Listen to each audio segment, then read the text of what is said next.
అది కావాలనే చేసింది అని అర్థమవుతున్నా నోరు తెరిచి ఏం అనలేకపోయాడు లక్కీ బాబు.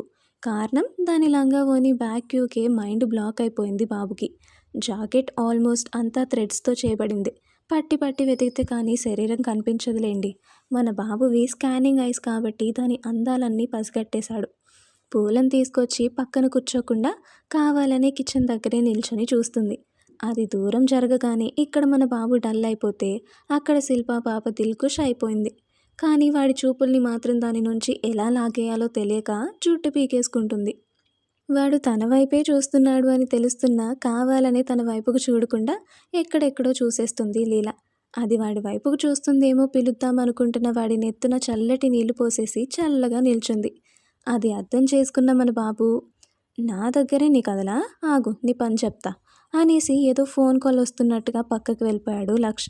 ఎటో చూస్తున్న లీల చుట్టూ చూస్తూనే అటుగా చూస్తే బుద్ధ విగ్రహంలా అక్కడ ఉండాల్సిన బాబు జాడ ఆ చుట్టుపక్కల ఎక్కడా కనపడక ఎక్కడికి పోయాడా అనేసి కాస్త ముందుకు వంగి తొంగి తొంగి చూస్తుంటే కిచెన్కి ఇంకొక వైపు నుంచి వచ్చేసి దాన్ని లోపలికి లాగేసి ఒక డోర్ క్లోజ్ చేసేసి దాన్ని గోడకి లాక్ చేసేసాడు లక్కీ.